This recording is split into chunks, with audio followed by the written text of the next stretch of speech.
Hi everyone, मैं प्रिया और अपने चैनल टेक विद प्रिया में आप सभी का हार्दिक हार्दिक स्वागत करती हूँ। तो आज हम बात करेंगे कि बांके बिहारी जो मंदिर है तो उनके क्या रहस्य हैं और भगवान श्री कृष्ण का नाम बांके बिहारी क्यों पड़ा, कैसे पड़ा। ओके, तो श्री बांके बिहारी मंदिर मथुरा वृंदावन को भगवान श्री कृष्ण का धाम कहा जाता है। यह बहुत ही पवित्र धाम है। वृंदावन में भगवान कृष्ण की अनेक लीलाएं मिलती हैं। आज भी कई लोग भगवान को उसी वृंदावन में कृष्ण लीला की अनुभव करते हैं। आज भी कई लोगों की आस्था है कि राधा कृष्ण की रास लीलाएं शाम के समय यहाँ होती हैं। इसलिए वृंदावन वासी रात को जल्दी सो जाया करते हैं, क्योंकि भगवान की रास लीला इतनी ऊर्जावान होती है कि उसे देखी नहीं जा सकती। चलिए जानते हैं इस वीडियो के माध्यम से कि बांके बिहारी का मंदिर कब बना और भगवान को पर्दे में क्यों रखा जाता है। तो बांके बिहारी मंदिर भगवान कृष्ण का ही स्वरूप है। मथुरा में वृंदावन में बांके बिहारी मंदिर है। स्वामी हरिदास ने इसका निर्माण 1864 में कराया था। और एक बार एक भक्त था जो बांके बिहारी के दर्शन के लिए आया था। वह दर्शन करते करते बहुत समय तक बांके बिहारी जी को देखता रहा, इसलिए भगवान रिझ गए और उन्हीं के साथ उनके गांव चले गए। यहाँ पर मंदिर के स्वामी जी को जब पता चला तो उनके पीछे गए और बड़ी मुश्किल से बांके बिहारी को वापस लेकर आए। तब से बांके बिहारी के दर्शन के लिए झांकी दर्शन को व्यवस्था की गई। झांकी दर्शन में भगवान के सामने थोड़ी थोड़ी देर में पर्दे डाले जाते हैं ताकि कोई निरंतर उन्हें देख ना सके। बांके बिहारी की मूर्ति कैसे प्रकट हुई, तो मान्यता है कि जो बांके बिहारी जी की मंदिर की मूर्ति किसी ने बनाया नहीं है, यह प्रतिमा अपने आप उत्पन्न हुई है। कहते हैं कि श्री हरिदास जी की अनन्य भक्ति से प्रसन्न होकर बांके बिहारी जी वृंदावन में प्रकट हुए थे। बांके बिहारी मंदिर में भगवान की काले रंग की मूर्ति है जो कि श्री हरिदास जी ने खोजी थी। मान्यता है कि इस मूर्ति में राधा और कृष्ण दोनों की ही छवि है, इसलिए यहाँ पे आके जो भक्त दर्शन करते हैं उनका जीवन सफल हो जाता है। वृंदावन की विशेषता क्या है?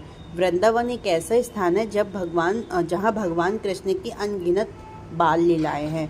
यहाँ के लोग कहते हैं कि शाम के समय भगवान राधा और गोपियों के साथ आज भी रास लीला रचते हैं। इसलिए शाम होने पर यहाँ कोई भी मनुष्य या पक्षी घर से बाहर नहीं निकलता है। अगर कोई उन्हें रास लीला करते देख लेते हैं तो वह उनकी अपार ऊर्जा शक्ति को सहन नहीं कर पाता है।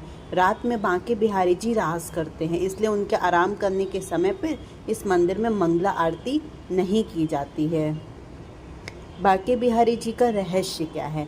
तो यहाँ पर हर वर्ष मार्गशीर्ष की पंचमी तिथि को बांके बिहारी मंदिर में भगवान बांके बिहारी जी का प्रकट उत्सव मनाया जाता है। इस मंदिर में साल में सिर्फ एक बार ही बांके बिहारी जी के चरणों के दर्शन होते हैं। वह दिन होता है अक्षय तृतीया, जो वैशाख मास की तृतीया पे आता है। भगवान के चरणों के दर्शन अत्यंत शुभ माने जाते हैं। बांके बिहारी जी का नाम कैसे पड़ा?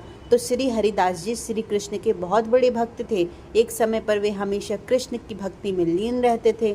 निधिवन में बैठकर अपने राधा कृष्ण के गानों से भगवान को प्रसन्न करने के लिए कोशिश किया करते, तो उनके संगीतमय भक्ति भाव से प्रसन्न भगवान हो जाते थे और कई बार उनके सामने आ जाते थे। तो हरिदास जी के शिष्य ने एक बार उनसे कहा कि हमें भी भगवान के दर्शन करने हैं, तो कृपा करके हमें भी दर्शन का लाभ लेने दें। हरिदास जी इसके बाद फिर से भक्ति में लीन हो गए और फिर कृष्ण राधा दोनों के उन्होंने दर्शन के लिए प्रकट हुए। तो श्री कृष्ण और राधा ने हरिदास के संगीत से प्रसन्न होकर उनके पास रहने को इच्छा व्यक्त की। तब हरिदास जी ने भगवान को बोला कि वे उनको तो लंगोट पहनाकर यहाँ रख लेंगे, परंतु माता राधा के लिए उनके पास कोई आभूषण नहीं है, क्योंकि वह केवल एक संत हैं। तो ऐसा सुनकर श्री कृष्ण और राधा एक हो गए और एक होकर उनकी प्रतिमा प्रकट हुई, जिससे हरिदास ने उनका नाम बांके बिहारी रख दिया। बांके बिहारी की कथा क्या है? तो एक बार एक कृष्ण भक्त स्त्री ने अपने पति को वृंदावन जाने के लिए राजी किया। वह दोनों वृंदावन पहुंचे, बांके बिहारी मंदिर जाकर दर्शन किए। तो थोड़े दिन लोग वहां पर रुक गए और बांके बिहारी के दर्शन किए। वह स्त्री के पति ने उसको वापस घर जाने के लिए कहा। तब वह स्त्री बांके बिहारी जी को प्रार्थना की कि वह हमेशा उनके साथ ही रहे।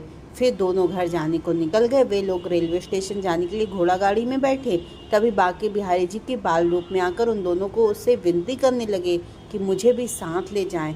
इस प्रकार मंदिर के पुजारी ने मंदिर में से बांके बिहारी जी को गायब देखा और वह कृष्ण भक्त स्त्री के प्रेम भाव को समझ गए। तुरंत ही वह इस घोड़ा गाड़ी के पीछे दौड़े और बालक रूप बांके बिहारी जी से प्रार्थना करने लगे।